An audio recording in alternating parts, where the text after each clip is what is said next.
কে মিথ্যা অজুহাতে পিটিয়ে মারলেন, কদিন আগে মোহাম্মদ আখলাককে পিটিয়ে মারলেন, আর গত 10 দিন আগে মোহাম্মদ ইউনূসকে পিটিয়ে মারলেন। এই রকম 3-5 লোককে মারতে হবে না, পার্লামেন্টে আইন তৈরি করুন আর বলে দিন যে গরুটাকে জাতীয় পশু ঘোষণা করে দেওয়া হলো, আমরা আর গোমাংস খাবো না, ইনশাল্লাহ খাবো খাবো না। কিন্তু তিনি তো গোমাংসকে বন্ধ করতে পারবেন না। কেন পারবেন না? গরুকে জাতীয় পশু তিনি ঘোষণা করতে পারবেন না। কেন পারবেন না? আমি হাবিবুল্লাহ একটা তথ্য নিয়ে এসেছি। তথ্যটা হচ্ছে এই যে ইলেকট্রাল বন্ডের নামে 2024 সালে ইলেকশনের সময়তে সুপ্রিম কোর্টের তত্ত্বাবধানে যেই তথ্যগুলো আমাদের হাতে উঠে এসেছে, সেই তথ্যগুলোর ভিতরে একটা তথ্য হচ্ছে এই যে যত বড় বড় গরুর কোম্পানি আছে যারা বিদেশের মাটিতে গরুর মাংস কেটে রপ্তানি করে টাকা আনে, সবার কাছ থেকে মোদি টাকা নিয়েছে। কি নিয়েছে? তাহলে 1 কিলো গরুর মাংস আছে বলে আপনি পিটিয়ে মারছেন, আর আপনার বন্ধুদের কাছ থেকে আপনি গো মাংস বিক্রি করা টাকা নিচ্ছেন। এই দ্বিচারিতা আমরা চলতে দেব না, ইনশাল্লাহ দেব। আপনারা দেবেন। আমি 4টা বড় বড় গরুর নাম, কোম্পানির নাম বলছি আর মালিকের নাম বলছি, আপনারা শুধু একটু ফতোয়া দিয়ে দেবেন। মাওলানারা তো এখন নাকি বেশি ফতোয়া দিচ্ছে। আস্তে আস্তে আমার একজন বড় মাওলানার সঙ্গে কথা হচ্ছিল, উনি আমাকে বলছেন যে হাবিবুল্লাহ সাহেব আপনি তো জেনারেল শিক্ষিত লোক, আমাকে বলছেন। আমি বললাম আপনি আমার বায়োডাটা জানেন, আমি জেনারেল শিক্ষিত লোক? বলে না জানি না। আমি বললাম আমি আরবিকে MA পড়াম ক্যালকাটা ইউনিভার্সিটি, আমি কলেজে পড়াই, আমার প্রিয় সাবজেক্টই হচ্ছে আরবিক। বলে না এই তথ্য তো আমার জানা ছিল না। তো বললো আপনাকে দেখে তো এইরকম মনে হয় না। কেন? আমার দাড়ি ছোট তাই? দাড়ি হয় না তো আমি কি করব? পাথর বেঁধে ঝুলিয়ে রাখবো? হ্যাঁ? তো কি কথাটি বলছিলাম, তথ্য আপনাকে আমি দিয়ে যাচ্ছি, ফতুয়া আপনাকে দিতে হবে। আজকে আমরা ফতুয়া দিই না, ফতুয়া দিয়ে সমাজকে ভেঙেছি। আরে মাযহাব ছাড়ো, উম্মত বেঁধে থাকো, এটাই আপনাদেরকে আমি আহ্বান জানাতে এসেছি। কারণ জাকির নায়কের এত বড় ক্ষতি হতো না যদি আজকে কোনো একটা সম্প্রদায় জাকির নায়কের বিরুদ্ধে না উস্কাতো। গাছ বড় কঠিন দুঃখ নিয়ে কুড়ালকে বলছে, বন্ধু তুমি তো লোহা থেকে তৈরি, আমি তো কাঠের, আমি তো গাছ, আমি পাখির বাসা দিই, ফল দিই, অক্সিজেন দিই, তুমি আমাকে কাটো কেন তুমি আমাকে হত্যা করছো, তুমি আমার ডালপালাকে নষ্ট করে দিচ্ছ। তখন কুড়াল বলেছিল, বন্ধু তুমি আমার দিকে একবার তাকিয়ে দেখো, আমার পিছনে একটা ফুটো আছে, আর ওই ফুটোতে তোমারই স্বজাতির একটা ডাল ঢোকানো আছে, ওটা দিয়ে যখন আমাকে প্রেসার দেয় তখন আমি তোমাকে কাটি, তার আগে আমি কাটতে পারি? আপনাদেরকে বলতে এসেছি উম্মত হয়ে থাকো। বড় দুঃখ হয় রে, যে বলেছে লা ইলাহা ইল্লাল্লাহ মুহাম্মাদুর রাসূলুল্লাহ, যে বলেছে আমানতু বিল্লাহি ওয়া মালাইকাতিহি ওয়া কুতুবিহি ওয়া রাসূলিহি, বলো সে হচ্ছে আমার ভাই, আমাদের অত আর কিছু দেখার নাই। আছে বাকি প্রশ্ন আল্লাহ কিয়ামতে বুঝে নেবেন কি করবেন না করবেন, আমরা অত ঝামেলা করতে যাব না। যদি মুনাফিকের সর্দারকে নিয়ে বিশ্বনবী মুহাম্মদ রাসূলুল্লাহ সাল্লাল্লাহু আলাইহি সাল্লাম মদিনার মাটিতে সংসার করতে পারেন, তো যারা এইখানে হাত বাঁধেন তাদেরকে নিয়ে আমরা সংসার করতে পারি না? পারি। তাই বন্ধু আপনাকে সজাগ করতে এসেছি, ফতোয়া বেশি দিবেন না। আমি আমার টাইমকে খুব তাড়াতাড়ি দিচ্ছি, কিন্তু এখন একটা ফতোয়া দিবেন। ফতোয়াটা হচ্ছে এই যে আমি যখন গরুর কোম্পানির নাম বলবো আর তার মালিকের নাম বলবো, তখন আপনারা শুধু মালিকটার ব্যাপারে বলবেন যে ওটা মুসলিম না অমুসলিম, বলতে পারবেন? হিন্দু খ্রিস্টান জৈন এটা বলার দরকার নেই, খালি আমি মালিকের নাম বলবো আর আপনারা বলে দিবেন মুসলিম না অমুসলিম। যাদের কাছ থেকে মোদি গভর্নমেন্ট টাকা নিয়েছে, ওই সব বড় বড় গরুর কোম্পানি যারা ভারতের মাটিতে গরু জবাই করে আর বিদেশের মাটিতে রপ্তানি করে টাকা আনে, 1 নম্বর নাম হচ্ছে আল কাবির এক্সপোর্ট প্রাইভেট লিমিটেড, তার মালিকের নাম হচ্ছে মিস্টার সাতিশ। মুসলিম না অমুসলিম? ফতোয়া দেন না একটু। সাতিশ মুসলমানদের নাম হয়, তাহলে কি অমুসলিম। আরাবিয়ান এক্সপোর্ট প্রাইভেট লিমিটেড, তার মালিকের নাম হচ্ছে মিস্টার সুনীল কাপুর। মুসলিম না অমুসলিম? MKR frozen food export private limited, তার মালিকের নাম হচ্ছে ম্যাদান অ্যাবট। মুসলিম না অমুসলিম? PML ইন্ডাস্ট্রিজ প্রাইভেট লিমিটেড, তার মালিকের নাম হচ্ছে মিস্টার AS বিন্দ্রা। মুসলিম না অমুসলিম? অমুসলিম।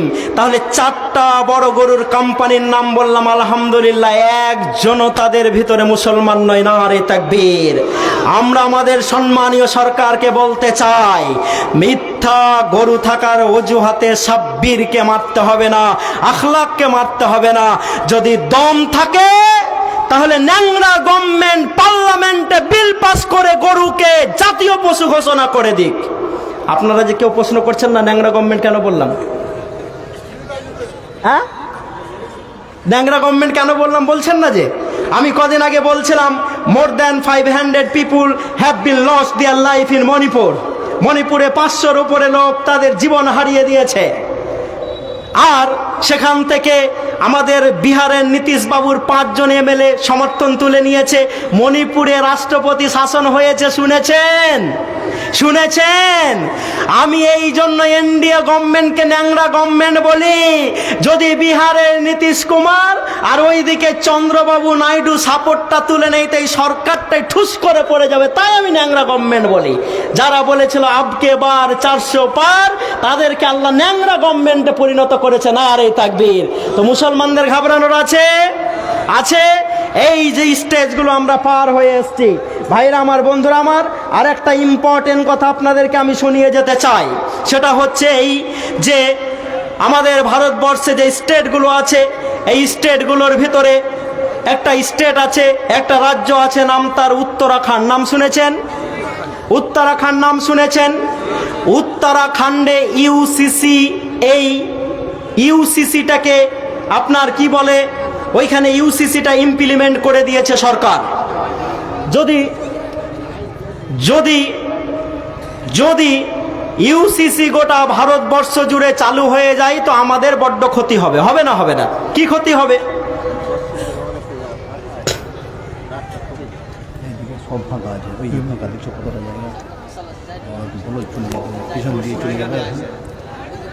বন্ধু একটু পিছন দিয়ে যে ওইদিকে বসেন না, আসলে লোক অনেক বেশি গেছে। এটিকে বাদ দিয়ে দেন না, বাড়ি পাঠিয়ে দেন, অসুবিধা আছে? ডিস্টার্ব হচ্ছে, তাই এটিকে বাড়ি পাঠিয়ে দেন না। 2025 সালের 19শে ফেব্রুয়ারি যদি বলতে হয় তুমি বসো, এমনি শেষ হয়ে যাবো আমরা। হ্যাঁ, হাতে যদি চিনি নিয়ে দেয় বলি তুমি মিষ্টি হও, ওটা চিনির সম্মান বাড়ানো হয় না, ওটা চিনির সঙ্গে বেয়াদবি করা হয়। হাতে যদি আমি নিম নিয়ে আর বলি নিম তুমি তিতা হও, আরে নিমের গুণই তো হচ্ছে তিতা হওয়া। একটু বসুন না বন্ধু, বসুন, একটু বসুন, না হলে ওইদিকে যান, অনেক জায়গা আছে। কেন? আর যদি দাঁড়িয়ে থাকে অসুবিধা আছে? রাস্তাটা ক্লিয়ার করে দাঁড়িয়ে থাকুন, অসুবিধা নেই। অত আর যেতে বলতে পারবো না, কারণ আমার টাইম নষ্ট হচ্ছে। আপনাকে আমি 2 মিনিট বলছি, তো এটা আমার শুধু 2 মিনিট গেল না, আপনাদেরও গেল। যাই নাই? মেয়েদের অসুবিধা কিসের? মেয়েরাও বসতে পারছে না? আল্লাহু আকবার। দেখেন, মেয়েদের অসুবিধা করা যাবে না। একটু ভাই, একটু সামনাসামনি করে বসে যান, বসে যান। মেয়েদের অসুবিধা হলে আমরা এটাকে কনসিডার করতে পারবো না। মেয়েদেরকে রাস্তা দিতে হবে। আল্লাহ রসুল রাস্তাতে দাঁড়াতে নিষেধ করতেন। সাহাবী বলছেন আমাদের যে জায়গা নাই, ভিতরে যে একটু কথা বলি, তা আল্লাহ রসুল বললেন তাহলে রাস্তার হক আদায় করো। রাস্তার কি করো? হক আদায় করো। চেহারা নত রাখবে, কেউ এলে তাকে সালাম দেবে, কেউ এলে তাকে সালাম দেবে। তো 2 মিনিট তো আমার লস হচ্ছে না, সবার লস হয়ে যাচ্ছে। ট্রেন ধরার জন্য পাকুড়ে একজন দাঁড়িয়ে আছে, 12টাতে টাইম, 12টাতেই ট্রেনটা চলে এসছে।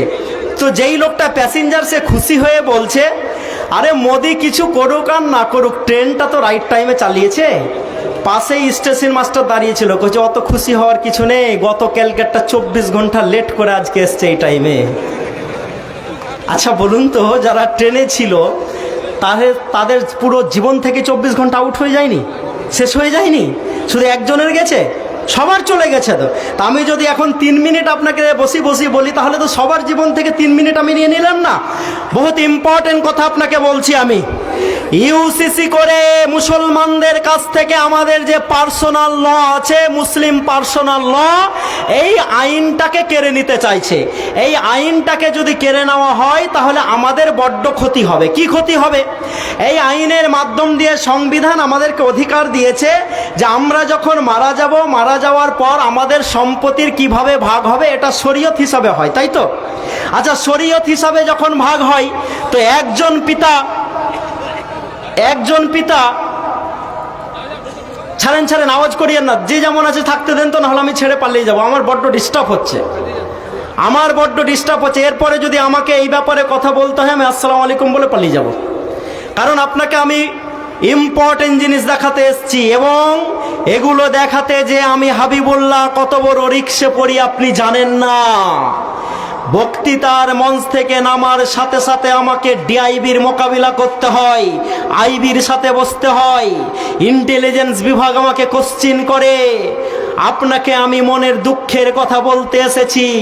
আল্লাহ আমার খাওয়া পড়ার কোনো অভাব রাখেনি, স্যার ভালো করেই জানে।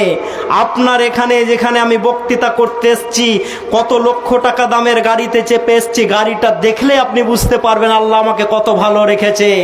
তারপরেও কেন বলতে এসেছি, কারণ কেউ যদি গেরুয়া পোশাক পরে ভারতের মাটিতে ঘৃণা ছড়াতে পারে, আমি হাবিবুল্লাহ সাদা পোশাক পরে আপনাদের ভিতরে ভালোবাসা ছড়াতে পারি নাই। এই জন্য আপনাদেরকে বলতে এসেছি, আমি বড্ড দুঃখের কথা বলতে এসেছি, যাতে আপনাদের মনে থাকে, তাই আপনাদেরকে দিয়ে আমি কথা বলিয়ে নিচ্ছি। তো শরীয়তের আইন অনুযায়ী একজন বাবা যদি মারা যায়, তো ছেলে যতটা পায় মেয়েরা তার কি পায়? অর্ধেক পায়। তো মোদি গভর্নমেন্ট বলছে যে মুসলমানদের তো আমরা অনেক ভুল খুঁজার চেষ্টা করছি, মুসলমানদের আমরা ভুল পাচ্ছি না। এই তো একটা বড্ড ভুল পেয়ে গেছি, মুসলমান বাবা যদি মারা যায় তাহলে মেয়েরা তার অর্ধেক পায়, ছেলেরা অনেক বেশি পায়, তাহলে মহিলাদের সঙ্গে বঞ্চনা করা হচ্ছে। কিন্তু উনি তো জানেন না যে একজন পুরুষ যখন মারা যান, তখন একজন পুরুষ যত দিক থেকে সম্পত্তির ভাগ পান, একজন মহিলা তার থেকে অনেক বেশি দিক থেকে সম্পত্তির ভাগ পান, এবং 8 জায়গা থেকে তারা ওয়ারিসান সূত্রে সম্পত্তির ভাগ পান, এবং মহিলাদের কোনো খরচ নাই। মেয়ে যখন ছোট থাকে কার খায়? ফতোয়া আপনারা দেবেন। মেয়ে যখন ছোট থাকে কার খায়? বিয়ে হয়ে যখন বউ হয়ে শ্বশুর বাড়ি যায় কার খায়? আচ্ছা, স্বামী যখন মারা হয়ে বৃদ্ধা হয়ে যায় তখন কার খায়? ছেলের খায়। মেয়েদের কোনো খরচ আছে? নাই। তো মোদি বলল যে মুসলমানদের তো আমরা তালাক খুঁজতে শুরু করলাম, মুসলমানরা হোয়াটসঅ্যাপে তালাক দেয়, ফেসবুকে তালাক দেয়, টিকটকে তালাক দেয়, তাহলে ওরা এত বেশি তালাক দিয়েছে যে তালাকে মুসলমানদের পরিবেশটা ভরে গেছে। সার্ভে করো হে মুসলমান যারা শুনছো, ট্রেনের ওপরে তাবিজ বিক্রি করলে পাড়া মেখালে যেমন তাবিজটা চকচকে হয়ে যায়, আমি হাবিবুল্লাহ সাহস দিয়ে যাচ্ছি, ইমানটাকে মজবুত করে নাও, চকচকে করে নাও। সার্ভে যখন করা হয়েছে এই ভারতের মাটিতে সব থেকে কারা কম তালাক দিয়েছে সার্ভে করো, কারা সব থেকে বেশি তালাক দিয়েছে সার্ভে করো। সার্ভে করতে করতে যেই জাতিটা ভারতের মাটিতে সব থেকে কম তালাক দিয়েছে তারা মুসলমান। নারে তাকবীর। বললে এরা তো সম্পত্তির ভাগ মেয়েদেরকে কম দেই, সার্ভে করো তো কার কাছে টাকা সব থেকে বেশি আছে, কোন জাতির মহিলাদের কাছে সব থেকে বেশি টাকা আছে। সার্ভে যখন করা হয়েছে দেখা গেছে যেই জাতির মহিলাদের কাছে সব থেকে বেশি টাকা হচ্ছে তারা হচ্ছে মুসলমান। নারে তাকবীর। আমাদের যত ভুল খুঁজবেন তত আমাদের সম্মান উপরে উঠবে নাই। কারণ আমরা তো দুধ খাওয়া পার্টি, আমরা তো ওইটা খাওয়া পার্টি না, আমরা হচ্ছি ভিশনারি জাতি। আর আমাদেরকে লাকাদ কানা লাকুম ফি রাসূলিল্লাহি উসওয়াতুন হাসানা, অলরেডি আমাদেরকে শিখিয়ে দিয়ে দেওয়া হয়েছে, আমাদের কাছে মাল রেডি আছে, নতুন করে আর শিখতে হবে না। মানে একটা লোক কুমড়োর গাছের দিকে দেখেছে, দেখার পর বলছে এই কুমড়োর গাছ এত বড় ফল, বাহানে রাখতে হয়, না হয় মাটিতে রাখতে হয়, না হয় চালা দিতে হয়। আর হাঁটতে হাঁটতে খানিক পর বটের গাছের গিয়ে দাঁড়িয়েছে, বলল এত বড় বট গাছের এত ছোট্ট ফল, তো এটা তো আল্লাহর ভুল। কুমড়ো গাছ যেই দাঁড়াতে পারে না তার এত বড় ফল, আর বট গাছ এত বড় তার হচ্ছে এত ছোট ফল, এটা আল্লাহর ভুল। ওই বলে একটু তন্দ্রা এসছে, ঘুমিয়েছে বট গাছের তলেই, ওপর থেকে একটা বট ফল তার নাকের ওপরে পড়েছে, লাফিয়ে উঠে বলেছে আল্লাহ ভুল তোর ছিল না, ভুল আমারই ছিল, গাছ অনুযায়ী যদি ফলটা হতো তা আমি এখনই মাটির সাথে মিশে যেতাম। বুঝতে পারলেন না? তো যারা আমাদেরকে তালাক শিখাচ্ছেন তালাকেও আপনারা ফেল, যারা আমাদেরকে বিবাহ বিচ্ছেদ শিখাচ্ছেন, তালাককে কি বলে যে শরীয়তের দৃষ্টিতে আমাদের সম্পত্তির ভাগ শিখাচ্ছেন, তাতেও আপনারা ফেল। তো আমরা তো আলহামদুলিল্লাহ অনেক ওপরেই আছি। এবার কি হবে? উনি বলেছেন গোটা ভারতবর্ষ জুড়ে আমরা ইউসিসি ইমপ্লিমেন্ট করব। ইউসিসি মানে কি? এসিসি জানেন তো? সিমেন্ট এসিসি জানেন তো? মুসলমানরা এটা জানবে। মুসলমানদেরকে চক্রান্ত করে মিস্ত্রি তৈরি করা হয়েছে। আলহামদুলিল্লাহ মিস্ত্রি তৈরি হয়ে থাকবেন, অসুবিধা নাই, কিন্তু ইমানটাকে বাঁচাবেন। কি বাঁচাবেন? কি বাঁচাবেন? কি বাঁচাবেন? ইমানটাকে বাঁচাবেন এবং আল্লাহকে খুশি করে যাতে আল্লাহর কাছে জান্নাতটা পেয়ে নি, যেটার আমরা প্রতিশ্রুতিবদ্ধ আল্লাহর সঙ্গে, ইন্নাল্লাহ আশতারা মিনাল মুমিনিনা আনফুসাহুম ওয়া আমওয়ালাহুম বিআন্না লাহুমুল জান্নাহ। জান্নাতের বিনিময়ে আমাদের জানার মালকে কে কিনে নিয়েছেন? কে কিনে নিয়েছেন? আল্লাহ কিনে নিয়েছেন। তো জান্নাত আমরা কে কে যেতে চাই? বাপরে, ফিরির আছে জি। হ্যাঁ, ওমা লাকুম লা তুকাতিলুনা। আপনি বলছেন আল্লাহ গাজাতে তো ছোট্ট ছেলেগুলোকে মারা হয়, তুমি কেন কিছু করো না? গাজাতে তো দাদি কাঁদে আর বলে এইনাল আরব, আরবের লোকেরা কোথায় যারা সকাল বেলাতে দুম্বা খাও, দুপুর বেলাতে উট খাও, রাত্রি বেলাতে ছাগল খাও? দেখো আমরা গাজাতে আমাদের হাত নেই, আমাদের পা নেই, আমাদের 6 বছরের আব্দুল্লাহকে গুলি করে মারা হয়েছে। দেখো আমরা মাংসগুলোকে নিয়ে যখন হসপিটালে গিয়েছি, ভেবেছি একটু ওষুধ পাবো, একটু খাবার পাবো, সেই সময়তে উপর থেকে আবার কেউ বোমা ফেলেছে। আরবের লোকেরা কোথায়? তখন হয়তো আপনি বলেছেন, আমি বলেছি, আল্লাহ তুমি কি দেখতে পাও না? আল্লাহ তো আগেই বলে রেখেছে যারা এই কথা বলো, তোমরা কি দেখতে পাও না যারা জান্নাত যেতে চাও আর এই দিকে খেয়াল করো না? ওমা লাকুম লা তুকাতিলুনা, তোমাদের কি হয়ে গেছে যে তোমরা যুদ্ধ করছো না? আওয়াজ তুলতে হবে না? হবে না? তো মুসলমানদেরকে পিছিয়ে রাখা হয়েছে। এদের মনে থাকবে এসিসি সিমেন্ট, মনে থাকবে। এটাকে তুলে দেন ইউসিসি, ইউনিফর্ম সিভিল কোড, মনে থাকবে? Uniform civil code. এটা যদি চলে আসে তাহলে কি হবে? মুসলমানরা তাদের শরীয়ত অনুযায়ী যেই মাদ্রাসা মক্তবগুলো চালায় এটা চালাতে পারবে না। মুসলমানরা যে বিয়ে শাদী করে শরীয়ত মোতাবিক এটা করতে পারবে না। মুসলমানরা যেভাবে তালাক দেয় সেভাবে তালাক দিতে পারবে না। মুসলমানরা যে হারে উত্তর সূত্রে সম্পত্তির ভাগাভাগি করে এটা করতে পারবে না। তাহলে আপনারা এটা নিয়ে এসে আমাদেরকে দবিয়ে দিব ভাবছেন এবং এটা অলরেডি উত্তরাখণ্ডে চলে এসছে। কোথায় এসছে? উত্তরাখণ্ডে এসছে এবং আসার পর প্রথম মুসলিম শরিয়া আইনটাকে বন্ধ করা হয়েছে। আমি হাতে একটা কাগজ নিয়ে এসেছি, সভাপতি সাহেব এই কাগজটা দেখতে পাচ্ছেন। একটা ছোট বাচ্চা একজন মহিলা কোলে নিয়ে আছেন, পিছনে 5টা তরতাজা যুবক দাঁড়িয়ে আছে। স্যার দেখতে পাচ্ছেন?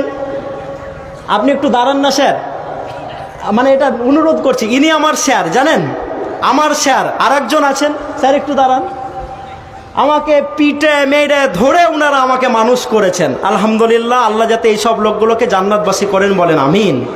আমি ইনাদের ঋণ শোধ করতে পারবো না। স্যার আজকে আমাকে বলছিলেন আমার বাড়ি এসো।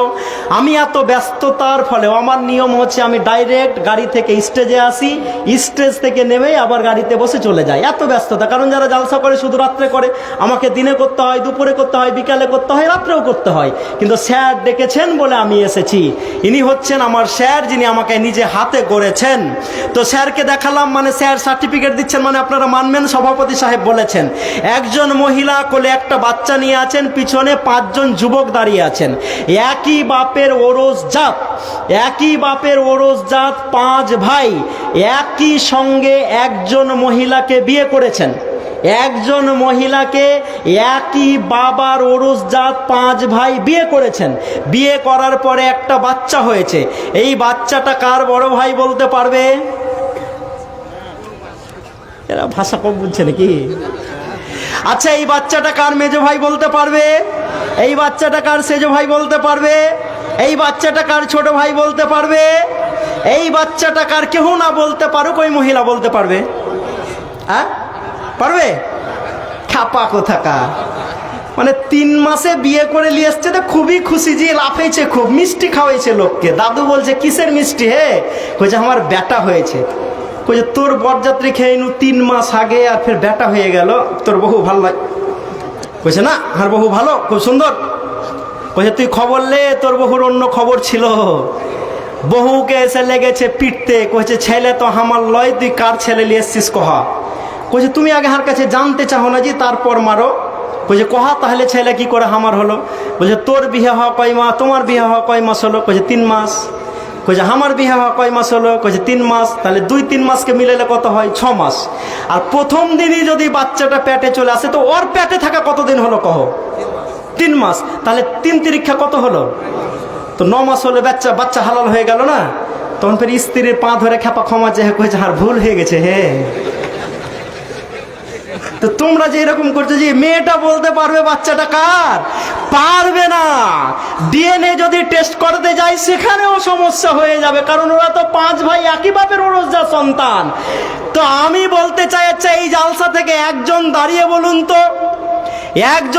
বলুন তো, আমার 17 লাখ টাকার গাড়ি আপনাকে আমি ছেড়ে দিয়ে চলে যাব, যে ভবানীপুর বা উদিতনগরে একজন মহিলা একই সঙ্গে 3টা বেটা ছেলেকে বিয়ে করে রেখেছে, স্বামী আছে? আচ্ছা তাহলে 2টা মনে হয় অপশন দিলে পেরে নেবে। 2টা মেয়েকে বিয়ে করেছে। আরে আমি হাবিবুল্লাহ বলে যাচ্ছি, যারা ইউসিসির নাম করে মুসলমানদের মাথাকে হেড করতে যাও, শুধু পাকুড় নয়, ঝাড়খণ্ড নয়, ইন্ডিয়া নয়, গোটা বিশ্ব থেকে যদি একটা নজির খুঁজে বের করতে পারো মুসলমানদের, যে কোনো একজন মুসলিম মহিলা একই সঙ্গে নিজের 4 ভাইকে বিয়ে করেছে, আমি হাবিবুল্লাহ 17 লাখ টাকার গাড়ি আপনাকে দিয়ে চলে যাব। পারবেন? পারবেন না, কারণ আমরা যে ভিশনারি কম, আমরা কি করে বিয়ে করব সেটাও আমাদেরকে শিক্ষা দেওয়া হয়েছে। যারা বলো বাথরুমে গেলে পায়খানা হয় না, না টানলে তো নামে না, আবার অনেকে এই নিয়ে এই ঘুষে না, কি বলে ওটাকে, গুল গুল গুল। আর এখন তো আবার এগুলো সব ব্যাকডেটেড হয়ে গেছে, এখন তো ছিঁড়েই ফট করে মুখে ভর নিচ্ছে। কি নাম ওটার জি? হ্যাঁ ওটাও ভালো, ওটা উত্তর দিতে পারবে না, গুটকা করে বলবেন নাকি?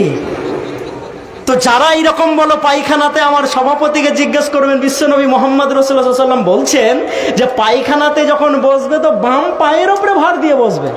হ্যাঁ, বাম পায়ের ওপর দিয়ে কাল থেকে ভার দিয়ে বসিয়েন, দেখবেন ঠিক পরিষ্কার হয়ে যাবে।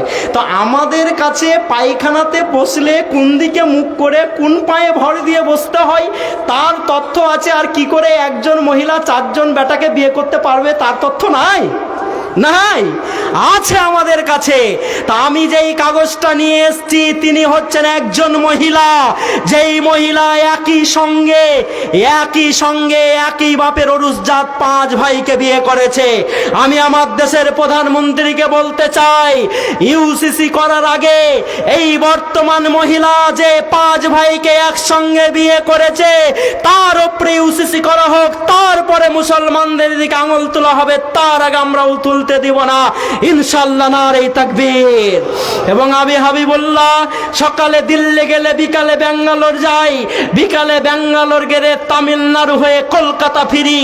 যেহেতু ভারতবর্ষটা আমি তন্ন তন্ন করে ঘুরি, ভারতের বাইরে ঘুরি, এবং আপনারা অনেকেই পড়েছেন, পড়ে নেবেন, দেখবেন যে দক্ষিণ ভারতের ব্রাহ্মণরা, আমি কোট করছি মনে রাখবেন, কালকেই মালগুলো ঝাড়বেন, দক্ষিণ ভারতের ব্রাহ্মণরা নিজের ভাগ্নিকে বিয়ে করাটাকে সব থেকে শুভ মনে করে।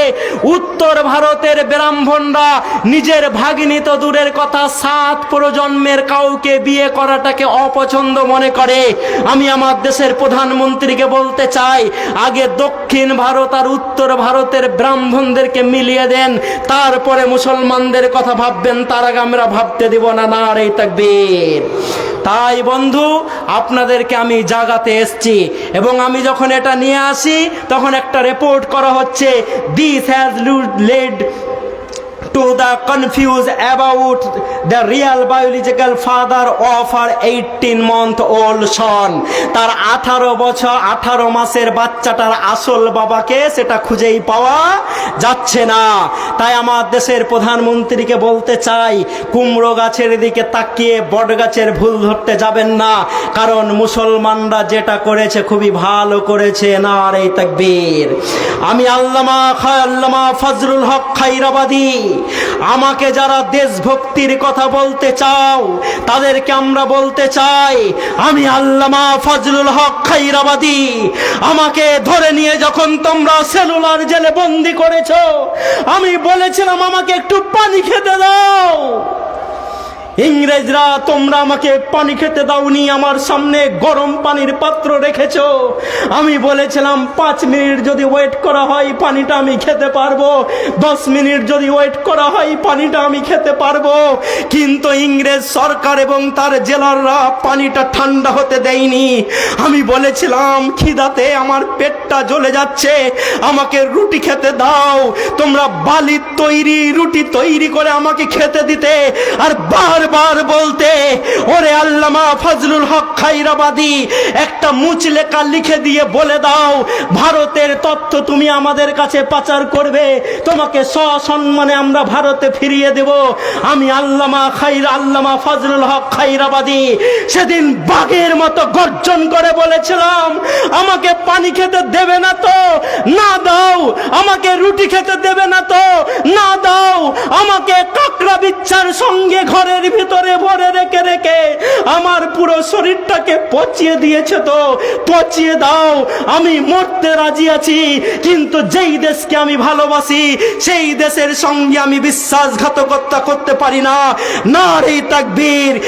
এত পরিশ্রম করে আমরা এদেশের মাটিকে স্বাধীন করেছি, নতুন করে এদেশের রক্ত আমরা বন্যা বইতে দিব না, ইনশাআল্লাহ দেব। আর আপনারা তো মুচলেখা দিয়ে জেল থেকে মুক্ত হয়ে এসেছেন, এবং আমি হাবিবুল্লাহ আজকে তথ্য আপনাদের সামনে দিয়ে যাচ্ছি। মানুষের দাঁত কটা?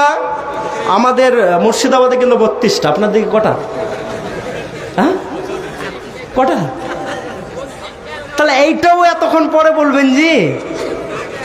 মানুষের দাঁত কটা? 32টা। আমি 32টা লোকের নাম নিয়ে এসেছি যারা ভারতের মাটি থেকে টাকা চুরি করে পালিয়েছে। আমার দেশের প্রধানমন্ত্রীকে বলতে চাই, একটা মুসলমানের নাম দেখিয়ে দাও, আর যদি থাকে বেটাকে ধরে আনো। আমরা বলছি, আর দিল্লির রাজ দরবারে শুট করে দাও, গুলি করে দাও। ভারতবর্ষের 40 কোটি মুসলমান সাপোর্ট করবে ইনশাআল্লাহ। তাহলে আমি নাম কটা শোনাবো, আপনারা ফতোয়া দিবেন। ভারত থেকে 9,000 কোটি টাকা নিয়ে পালিয়েছেন জনাব মাওলানা বিজয় মালিয়া। হ্যাঁ, আলহামদুলিল্লাহ, শ্রোতা অ্যাক্টিভ হয়েছে, মানে প্রতিবাদ করেছে বিজয় মালিয়া মাওলানা। হ্যাঁ, আলহামদুলিল্লাহ। আপনাদেরকে তো এটাই আমি বুঝাতে চাইছিলাম এতক্ষণ, প্রতিবাদ হয়েছে, আলহামদুলিল্লাহ। তাহলে আল্লামা মেহুল চোকসি নিয়ে পালিয়েছে অনেক টাকা। হাফিজ কারি মুফতি ললিত মোদি নিয়ে পালিয়েছে 7,000 কোটি টাকা। আলহামদুলিল্লাহ, একজন মুসলমান নয়। বিজয় মালিয়া নিয়ে পালিয়েছে 9,000 কোটি, আশেষ জাম্পাত নিয়ে পালিয়েছে 17,000 কোটি, কমলেশ পারেখ নিয়ে পালিয়েছে, বিনয় মিত্তাল নিয়ে পালিয়েছে, নীরব মোদি নিয়ে পালিয়েছে 14,000 কোটি, মেহুল চোকসি নিয়ে পালিয়েছে 6,000 কোটি, ললিত মোদি নিয়ে পালিয়েছে 7,000 কোটি, রিতেশ জৈন নিয়ে পালিয়েছে 387 কোটি, হিতেশ নরেন্দ্র ভাই প্যাটেল নিয়ে পালিয়েছে 8,100 কোটি টাকা।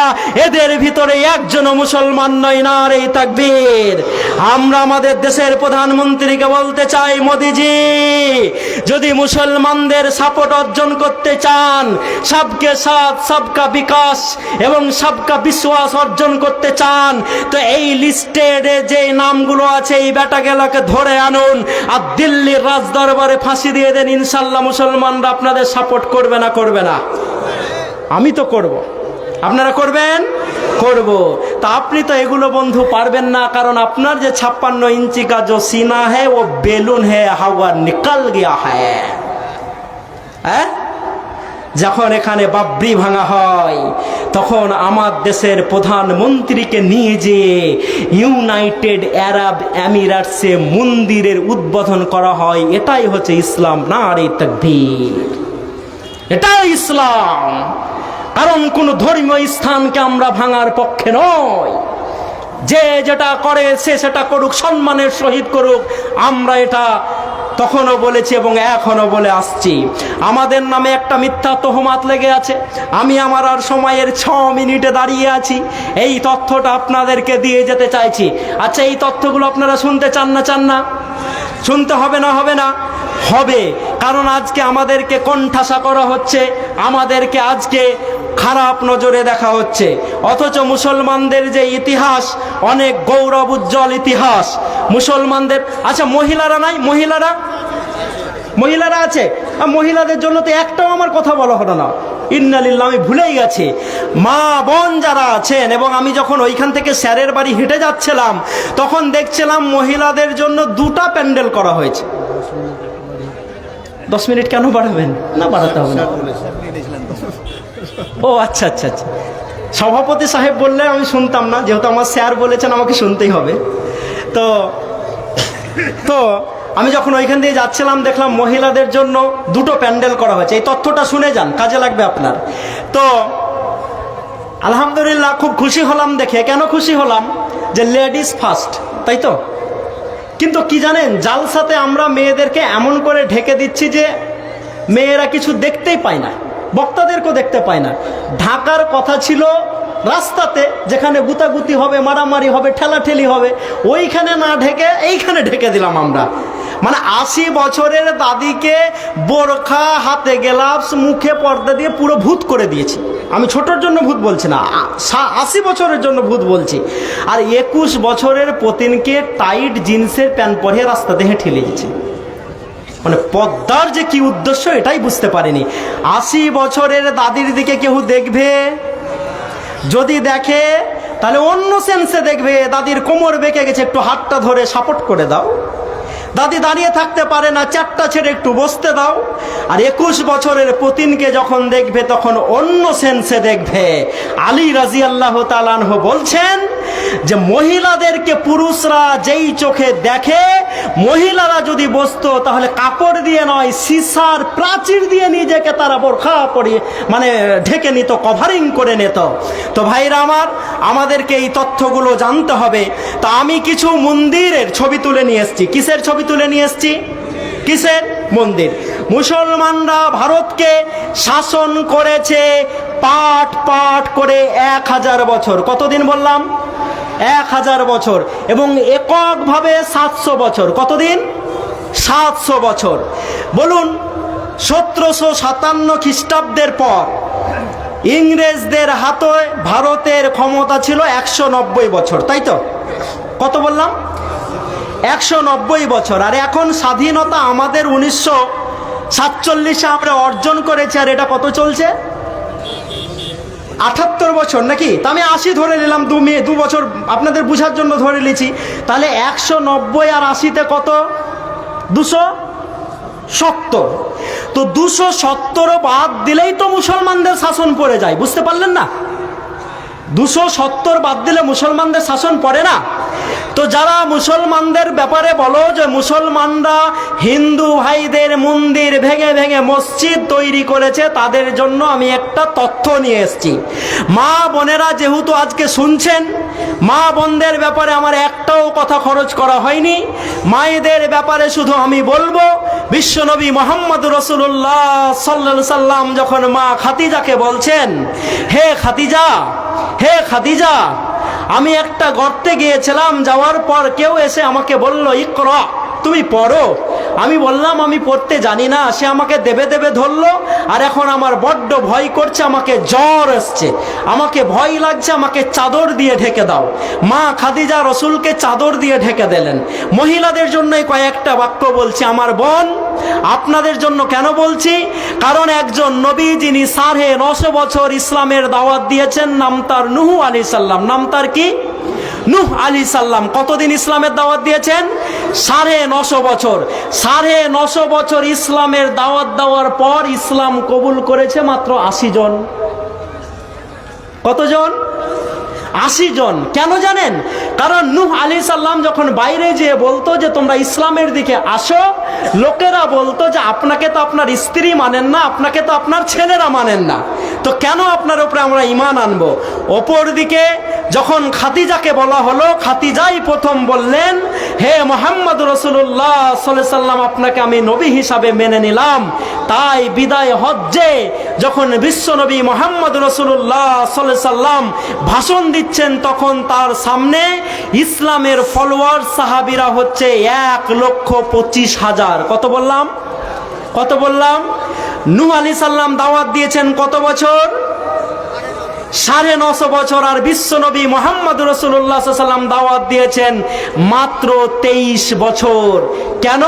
কারণ তার স্ত্রী তার উপরে ঈমান নিয়ে এসেছে। তা আমি আমার মা বোনদেরকে বলতে চাই, মা, আপনারা খাদিজার জীবনীগুলোকে পড়বেন, উম্মে আম্মারার জীবনীটাকে পড়বেন, ওই মাজার মুওয়াজের জীবনীটাকে পড়ে নেবেন, খানসাকে পড়ে নেবেন। আজকে ভারত থেকে এনআরসি এনপিআর করে যখন আমাদেরকে ডিটেনশন ক্যাম্পে ভরার জন্য সরকার মহোদয় 10টা স্টেটে ডিটেনশন ক্যাম্প তৈরি করে, আমাদেরকে এনপিআর এর নাম করে যখন ফাঁসানোর চেষ্টা করে, তখন আপনাকে বেশি বেশি করে আপনাকে খানসার ইতিহাস পড়তে হবে। কারণ সকাল বেলাতে যুদ্ধ শুরু হবে, রাত্রি বেলাতে 4টা বাচ্চাকে নিয়ে খানসা বসেছেন, বসার পর বলেন, ওরে বেটা, কালকে সকালে যুদ্ধ শুরু হবে, তোমরা আল্লাহর পক্ষ থেকে ঝাঁপিয়ে পড়বে। সকালে যখন যুদ্ধ হলো, 4টা বাচ্চা আল্লাহর পক্ষ থেকে ঝাঁপিয়ে পড়েন। মা খানসা যখন যুদ্ধের ময়দানে যায়, যেতে যেতে যেতে একজন বলে, খানসা তুমি কোথায় যাও? তোমার বড় ছেলে শহীদ হয়েছে। মা খানসা বলেছে আলহামদুলিল্লাহ। আর একটু যখন এগিয়ে যাই, খানসা তুমি কোথায় যাও? বলে তোমার মেজ ছেলে শহীদ হয়েছে। খানসা বলেছে আলহামদুলিল্লাহ। আমার বোন যারা আমার বক্তৃতা শুনছেন, তাদেরকে আমি বলতে চাই, বোন, রোহিত ভেমুলার মায়ের চোখের পানি আমি ভুলতে পারিনি হাবিবুল্লাহ। কারণ ওটা হিন্দু না মুসলমান। কোরআন আমাকে এটা জিজ্ঞেস করতে বলেনি, বরঞ্চ কোরআন বলেছে, মান কাতালা নাফসান বেগাইরে নাফসিন আও ফাসাদা ফিল আরজ। ওটা হিন্দু না মুসলিম, জৈন না খ্রিস্টান, কে মারা গেছে কোরআন আমাকে জিজ্ঞেস করতে বলেনি। কোরআন বলেছে মানুষ মরেছে, ফাসাদ সৃষ্টি হয়েছে, তো ঘোষণা দিয়ে বলে দাও তাম পৃথিবীর মানুষকে মেরে দেওয়া হয়েছে। রোহিত ভেমুলার মা ছোট জাতি, তার ছেলে পিএইচডি ডিগ্রি করার জন্য যখন বিশ্ববিদ্যালয়ে যায়, তখন তাকে আত্মহত্যা করতে বাধ্য করা হয়। যখন নাজিবকে জওহরলাল নেহরু ইউনিভার্সিটি থেকে তুলে এনে গায়েব করে দেওয়া হয়, কোভিড-19 সময়তে স্বামী আর স্ত্রী একই সঙ্গে হাঁটতে লেগেছে, কয়শো কিলোমিটার হাঁটার পর স্বামী লাশ হয়ে গেছে। স্ত্রী কাঁদতে কাঁদতে বাড়ি ফিরে এসে বলেছে, আমার স্বামীকে আমি পুরাতে পারিনি, আমি তো আমার দেশের প্রধানমন্ত্রীকে ওই কথাটা কোট করে বলতে চাই, যেটার ব্যাপারে প্রথমে বলেছিলাম উমারকে বলা হয়েছিল কেন জুব্বা বড় হয়েছে। উমারের ছেলে যখন উত্তর দিয়েছে, আমারও ভাগটাকে দিয়ে বাবার কাপড়টাকে বড় করেছি, তাই বাবার জুব্বাটা বড় হয়েছে। মোদি গভর্নমেন্টকে বলতে চাই, 8,000 কোটি টাকার প্লেন আর 20,000 কোটি টাকার ভিস্তা আর প্রতিদিন কোটি কোটি টাকা খরচ করে জনগণের ট্যাক্সের টাকাতে যখন আপনি ঘুরছেন, তখন রোহিত ভেমুলার মাকে আপনি কৈফিয়ত দিতে বাধ্য বাধ্য বাধ্য যে তার ছেলেকে কেন মারা হয়েছে। আমার মায়েদেরকে বলতে চাই, মা, ওই গাজার মায়েদের দিকে তাকাবেন, তাকার পর বলবেন, আমি যখন বাড়ি যাই, আমি হাবিবুল্লাহ, আমার 2 বছরের ছোট্ট মেয়েটা জড়িয়ে ধরে বলে, আব্বা তুই কোথায় গেছিলিস? 6 বছরের বেটা জড়িয়ে ধরে বলে, আব্বা তোমাকে দিনও দেখতে পাই না, রাত্রেও দেখতে পাই না। যার 6 বছরের বাচ্চা আছে, 10 বছরের বাচ্চা আছে, 2 বছরের বাচ্চা আছে, ক্যান ইউ ইমাজিন? আপনি কল্পনার জগতে যাবেন, আর যাওয়ার পর বলবেন, এখনই যেই বাচ্চাটাকে আমি চোখে লাগালাম, চুমু খেলাম, এই বাচ্চাটাকে যদি কেউ গুলি করে মেরে দেই তো আমাকে কেমন লাগতে পারে? আমি তো মা, আমি তো মা। ওরে মুরগির কাছ থেকে বাচ্চা যদি কাটতে আসে, মুরগি চিলের কাছে উড়ে যায়। গাজাতে মায়েরা বাচ্চার লাশ ধরিয়ে ধরিয়ে 800 কোটি মানুষকে দেখায় আর বলে, দেখো আমরা বাচ্চার মাংসগুলোকে নিয়ে আছি, তোমরা কি আমাদের জন্য একটু কথা করবে না? আমি আমার মায়েদেরকে বলতে চাই, যুদ্ধ আপনাকে করতে যেতে বলছি না। যখন আপনি মুসাল্লাতে যাবেন, নামাজ পড়তে যাবেন, আল্লাহকে বলবেন, আল্লাহ তুমি পৃথিবীর মাটি মাটিতে শান্তি দাও, গাজাতে শান্তি দাও, ফিলিস্তিনে শান্তি দাও, সিরিয়াতে শান্তি দাও, তুমি আল্লাহ ইউক্রেনে শান্তি দাও, তুমি ইরাকে শান্তি দাও, এই বলে দোয়া করবেন।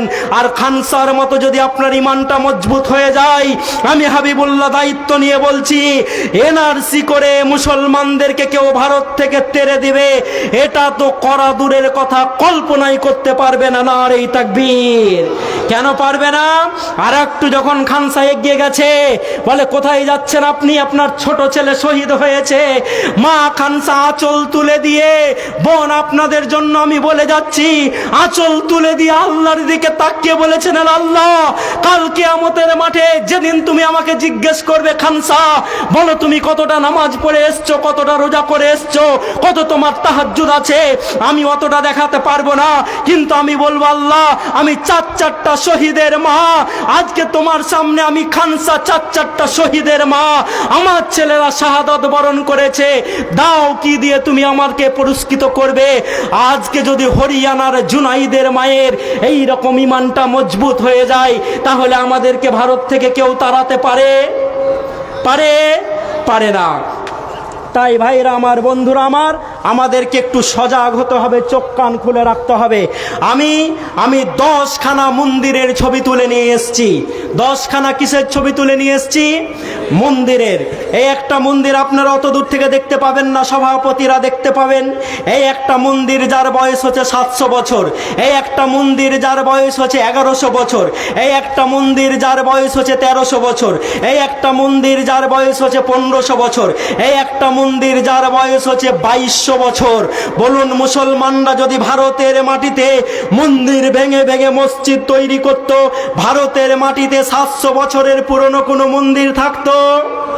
ভারতের মাটিতে 1100 বছরের কোনো পুরনো মন্দির থাকতো? ভারতের মাটিতে 2200 বছরের কোনো পুরনো মন্দির থাকতো? থাকতো না। তার মানে আমাদের ওপরে যে মিথ্যা তহমাত আপনারা দেন, এগুলো সব হচ্ছে ভিত্তিহীন মিথ্যা। তাই আপনাদেরকে বলতে চাই, যারা ক্ষমতায় আছেন, যেহেতু এই চারটাকে আমরা সম্মান করি, আমরা যেহেতু মুসলমান, এটা আমাদের দায়িত্ব দেশে শান্তি স্থাপন করা। কেউ যদি ভুল করে, তার ভুলটা তার চোখে আঙুল দিয়ে দেখিয়ে দেওয়া, হ্যাঁ কি না? তাই আমরা আমার দেশের প্রধানমন্ত্রী, আমার দেশের যোগী আদিত্যনাথ, যার আন্ডারে কদিন আগে আমরা দেখলাম, এখন তো দিল্লিও আবার মোদি ভাইয়ের আন্ডারে চলে গেছে, তাই তো? এবং কদিন আগে দেখলাম দিল্লিতে 18 জন পদপিষ্ট হয়ে দিল্লি স্টেশনে মারা গেল। যাই নাই? মারা গেছে। ওরা হিন্দু না মুসলিম ওই জিজ্ঞাসে কুঞ্জন, কান্ডারি বলো ডুবিছে মানুষ সন্তান মোর মার। ওরা মহাকুম্ভের মেলাতে গেছে না আজমির গেছে, ওইটা আমার দেখার নয়। আমার দেখার বিষয় হচ্ছে মানুষ মারা গেছে, মানুষের বিচার করতে হবে। তাই আপনাদেরকে বলতে চাই, যারা মুসলমানদেরকে পিছনে রেখে দেশটাকে এগোনোর কল্পনা করেন, মুসলমানদেরকে পিছনে রেখে দেশকে এগোনো যাবে না। যাবে? মুসলমানরা আলহামদুলিল্লাহ দেশের সঙ্গে বেঈমানি করেনি, করে নাই। আমার কাছে অনেক তথ্য আছে, আমি দেখিয়ে দিব যে আমাদের দেশের মেন তথ্যগুলো যারা পাকিস্তানকে পাচার করেছে, একজনও মুসলমান নয়। নারে তাকবীর। আল্লাহু আকবার বলবেন না? নারে তাকবীর। এবং আমার মাওলানারা যাদেরকে ওয়াকাফ অ্যামেন্ডমেন্ট বিল এনে মাদ্রাসা থেকে বঞ্চিত করতে চাইছো, তাদের ব্যাপারে ইতিহাস পড়ে দেখো। 1757 থেকে 1857 100 বছর, এবং 1857 থেকে 1947 সালে 15 আগস্ট পর্যন্ত এই রকম মাওলানারা কোনোদিন ঠিক মতো চোখ ভরে ঘুমাতে পায়নি। যদি মাওলানারা ঘুমাতো, তো ভারতে ইংরেজরা 190 বছর থাকতো না, 1000 বছর থেকে যেত। আমার মাওলানারা বলেছিল, নামাজ রোজা করা যেমন ফরজ, ইংরেজদের বিরুদ্ধে যুদ্ধে নামাও ফরজ। তাই আমার মাওলানাদেরকে ধরে ধরে গাছে ফাঁসি দিয়ে দেওয়া হয়েছিল, আর বলেছিল কবর দিতে হবে না, গাছে টেঙে দাও। কারণ তারা দেখুক আর শিক্ষা গ্রহণ করুক যে মাওলানাদেরকে আমরা গাছে টেঙে দিয়েছি, কাক দিয়ে খাইয়ে দিয়েছি, শুকুন দিয়ে খাইয়ে দিয়েছি, পিঁপড়ে দিয়ে খাইয়ে দিয়েছি। আমি হাবিবুল্লাহ দায়িত্ব নিয়ে বলছি, সেদিন আমার মাওলানারা বলেছিলেন আমাদেরকে গাছের টেঙে দেবে তো টেঙে দাও, আমাদেরকে চিল দিয়ে খাইয়ে দিবে তো খাইয়ে দাও, আমাদেরকে জ্বালিয়ে দিবে তো জ্বালিয়ে দাও, তারপরেও আমরা ভারতকে আজাদ না করে শান্তির ঘুম ঘুমাবো না। তাই আমি মাদানী সাহেব মক্কা থেকে রেশমি রুমালের সাহায্যে ভারতের মাটিতে স্বাধীনতার লড়াই লড়েছি। নারে তাকবীর। আজ ওই রকম মাওলানারা আছে বলে ভারতে শান্তি আছে। যদি এই মাওলানাগুলো ঘুমিয়ে যায় তো যারা আজকে জয় শ্রীরাম বলছেন, জয় শ্রীরাম থাকবে না। তখন তাদের যে চার ভাগ, কেউ মাথা থেকে, কেউ পেট থেকে, কেউ পা থেকে, কেউ পিঠ থেকে হয়েছেন, এই চার দলে বিভক্ত হয়ে যাবেন। এখন মুসলমানরা আছে বলেই হিন্দু মুসলিম করার চেষ্টা করছেন। যদি মুসলমানরা চুপ হয়ে যায় তো আদিবাসী লোকদেরকে ভারতের মাটিতে পিটিয়ে পিটিয়ে মারা হবে না হবে নাই। কদিন আগে তামিলনাড়ুতে একটা দলিত ছেলের কয়েকজন উচ্চবঙ্গের ছেলে শুধু অন্যায়ের প্রতিবাদ করার জন্য হাত দুটো কেটে নিয়েছে, দেখেন নাই? বলে তোমাদের হাত রাখার অধিকার নেই।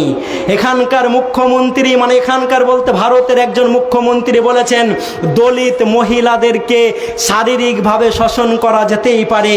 পথের দাবিতে আমরা পড়েছিলাম একজন ছোট জাতির মহিলা একজন বড় ব্রাহ্মণকে বলছে ভাত খাবে, মোর রাধা ভাত। মানে কথাটা হচ্ছে এই যে আমার শরীর তো ভোগ করো, অসুবিধা নেই, ভাতটা খাবে কি, আমার ছোট হাত দিয়ে রান্না করেছি। তা আমি বলতে চাই এই ছোট জাতি যাদেরকে আমি টিপু সুলতান বলেছিলাম ব্লাউজ পরো, কারণ তুমি যখন ছোট জাতির মহিলা রাস্তা দিয়ে হেঁটে যাও, ওপরটা যখন খোলা হয় তখন ব্রাহ্মণরা বসে বসে দেখে। আমি টিপু সুলতান তোমাদেরকে ব্লাউজ পরার অনুমতি দিয়েছিলাম। তাই মুসলমানরা আছে বলে ভারতের মাটিতে শান্তি আছে। তাই আমরা যখন এই ভারতকে শাসন করেছি তখন ভারতের জিডিপি হচ্ছে 30। আজকে মোদি যখন এই ভারতকে শাসন করছে জিডিপি প্রেসারের মতো নামতে নামতে টিং টিং টিং টিং করতে করতে চেড়ে এসে ঠেকে গেছে। আমরা যখন শাসন করছি 30, ওর বালাতে 4। তাই আমরা বলতে চাই আল্লাহ রাব্বুল আলামিন তুমি এই ভারতের মাটিতে শান্তি দাও, বলেন আমিন। আমার হাজি সাহেবরা মক্কাতে যেয়ে যদি গেলাপ ধরে একটু দোয়া করার সুযোগ পায়, আল্লাহকে বলে আল্লাহ 14র পর ভারতের মাটি বারুদের উপরে দাঁড়িয়ে আছে, ভারতে শান্তি দাও। কেউ বলে না আল্লাহ আমি এখানে হজ করতে এসেছি, আমার এখানেই মরণ নিয়ে নাও। এত আমরা ভারতকে ভালোবাসি। সুতরাং যারা নতুন করে আমাদের কাছ থেকে দেশকে ভালোবাসার সার্টিফিকেট চাইছেন তাদেরকে আমরা সার্টিফিকেট দেখাবো না। আল্লাহ আমাদেরকে কবুল করুক। আসসালামু আলাইকুম ওয়া রাহমাতুল্লাহি ওয়া বারাকাতুহু। আচ্ছা 1 মিনিট খালি আমার নিজের জন্য নিচ্ছি, ভুলে গেছিলাম। আমি এই বছর একটা স্কুল তৈরি করেছি, আল ফুরকান একাডেমি। 1000 ক্যাপাসিটি, ছেলে এবং মেয়ে। যদি ছেলে মেয়েরা পড়ে আরবি ইংলিশ এতেও লেকচার দিতে পারবে ইনশাল্লাহ। এবং মৌলবি মাওলানা তৈরি হতে পারবে না, কিন্তু ইঞ্জিনিয়ার ডাক্তার প্রফেসর যদি তৈরি হয় তো ইমানদার হবে ইনশাল্লাহ। তো কারো যদি বাড়িতে ভালো ব্রিলিয়ান্ট বাচ্চা কাচ্চা থাকে আমাদের সাথে যোগাযোগ করতে পারেন। আসসালামু আলাইকুম ওয়া রাহমাতুল্লাহ। এটা খুলে ওয়ালাইকুম আসসালাম ওয়া রাহমাতুল্লাহি ওয়া বারাকাতুহু। ইন্নাল হামদুলিল্লাহ ওয়া সালাতু ওয়া সালামু আলা রাসূলিল্লাহ ওয়া আলা আলিহি ওয়া সাহবিহি ওয়া মান ওয়ালা, আম্মা বা'দ। আউযু বিল্লাহি মিনাশ শাইতানির রাজীম। কুল ইন কুনতুম তুহিব্বুনাল্লাহা ফাত্তাবিউনি ইউহিব্বুকুমুল্লাহ। যে সম্মানিত ভাইরা উঠে যাচ্ছেন কেন? এখনো তো বক্তা বাকি আছেন, 2 জন বক্তা আছেন আপনাদের কাছে। এখন বসে যান, আল্লাহর রাস্তে বসে যান, উঠে যায় না। তো আপনারা এতক্ষণ ধরে হাবিবুল্লাহ সাহেব প্রফেসরের বক্তব্য শুনলেন, যা শুনলেন তা বুঝলেন। আপনি থামেন,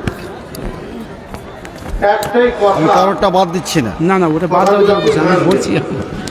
আল্লাহ বলছেন নবী আপনি বলেন বার করে নিন, বেরিয়ে যদি তোমরা আল্লাহকে বাড়তি ভালোবাসো, হয়ে গেল, এটাকে বলে বাড়তি হয়ে গেল। যদি তোমরা আল্লাহকে ভালোবাসো তাহলে আমাকে ফলো করো। তোমাদের ভালোবাসাটা সঠিক না বেঠিক, তোমাদের দাবিটা যথার্থ না যথার্থ নয়, এর সার্টিফাই হবে কিসের মাধ্যমে? নবীকে ফলো করা না করার মাধ্যমে। যদি তুমি আল্লাহকে ভালোবাসো, যদি এটা তোমার দাবি, তাহলে তোমাকে আমার অনুসরণ করতে হবে, আমাকে ফলো করতে হবে। কে বলছেন? আল্লাহ বলছেন। কাকে দিয়ে বলাচ্ছেন? নবীকে দিয়ে বলাচ্ছেন। তাহলে এবার শর্তের জবাব আসছে কি? ইউহিব্বুকুমুল্লাহ, তাহলে আল্লাহ তোমরাকে ভালোবাসবে। দেখেন, ভালোবাসা একটা শব্দ, ধ্যান দেন, ভালোবাসা একটা শব্দ। এই ভালোবাসা শব্দের উপরে অনেকক্ষণ কথা বলা যাবে। ভালোবাসা শব্দটাকে কোরআন হাদিসের ভাষাতে কি বলা হয়েছে, ইংরেজি ভাষায় কি বলে, এই ভালোবাসা শব্দটার তাৎপর্য কি, এর গুরুত্ব কি, এই ভালোবাসা শব্দের সম্পর্ক কত শ্রেণীর মানুষের সাথে আছে বা হতে পারে, অনেক কথা, অনেক ব্যাখ্যা বিশ্লেষণ।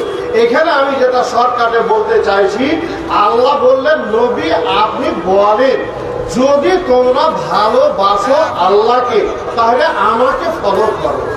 তার মানে এখানে ভালোবাসার সম্পর্কটা ডাইরেক্ট আল্লাহর সাথে করা হয়েছে। তোমাদের ভালোবাসার সম্পর্ক যদি আল্লাহর সাথে হয় তাহলে আল্লাহ তোমাদেরকে ভালোবাসবেন, আল্লাহর ভালোবাসার পাত্র তোমরা হতে পারবে। অনেক কথা, সম্পর্ক শুধু আমি বুঝাতে চাইছি, আল্লাহর ভালোবাসা যখন মানুষের ভিতরে এসে যায়, মানুষ যখন আল্লাহকে ভালোবাসতে শিখে নেয়, অটোমেটিক তখন আল্লাহর ভালোবাসাও আল্লাহর পক্ষ থেকে মানুষের কাছে আসে। তখন এর চাইতে আর বড় পাওনা আর আপনার জীবনে কি হতে পারে? আপনি আল্লাহর ভালোবাসার মানুষ হয়ে যেতে পারলেন, আপনি আল্লাহর বন্ধু হয়ে যেতে পারলেন, আল্লাহ আপনার বন্ধু হয়ে গেল। এর চাইতে আর বড় জীবনে কি পাওয়ার আছে? তো কথা বাড়াতে গেলে অনেক কথা বাড়বে। আল্লাহর সাথে যেদিন আমাদের সম্পর্ক হয়ে যাবে, আল্লাহর সাথে যেদিন আমাদের ভালোবাসা গড়ে উঠবে, সেদিন সকল সমস্যার সমাধান হয়ে যাবে। ভালোবাসা হতে হবে আগে আল্লাহর সাথে।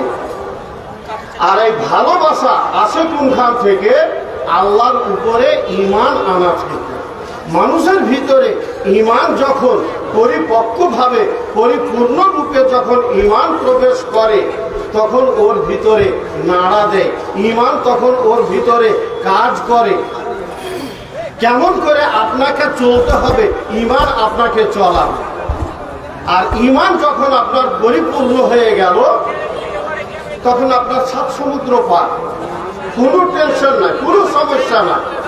কারণ এ ওয়াদা আল্লাহ দিয়েছেন, এ অঙ্গীকার আল্লাহ করেছেন, যদি তোমরা মুমিন হও কোনো ভয় নেই। আল্লাহ বলছেন ওয়ালা তাহিনু ওয়ালা তাহজানু ওয়া আনতুমুল আ'লাউনা ইন কুনতুম মুমিনিন। যদি তোমরা মুমিন হও, যদি তোমরা মুমিন হও, ঈমানের মতো ঈমান যদি তোমাদের হয়, তাহলে কোনো ভয় নেই, কোনো টেনশন নাই, দুর্বল হওয়ার কোনো কারণই নেই, তোমরাই জয়ী থাকবে। তো সম্মানিত দিদি ভাইরা আমার, আমি সার কথা যেটা আপনাদেরকে বলতে চাই, সর্বাগ্রে আমাদের ঈমান মজবুত হতে হবে। আপনার ঈমানই যদি না থাকে, আপনার দেহই কাজ করবে না, আপনার মাইন্ড কাজ করবে না, আপনার মন কাজ করবে না, আপনি কিছু করতে চাইলেও করতে পারবেন না। কারণ আপনার অন্তর মরে গেছে ওখানে, আপনার মাইন্ড শেষ হয়ে গেছে, আপনার মানসিকতা বিলুপ্ত হয়ে গেছে। তো আপনার মন, মানসিকতা, মেজাজ, দেহ, শরীর সবকে চাঙ্গা করে রাখার জন্য, এইটাকে পরিচালনা করার জন্য আপনার বড় অস্ত্র হলো ঈমান। ঈমান মজবুত করেন, আল্লাহর সাথে ভালোবাসার সম্পর্ক গাঢ় করেন, আল্লাহ সব সমস্যার সমাধান করে দিবেন। কথা কি বুঝাতে পারলাম 2 মিনিটে?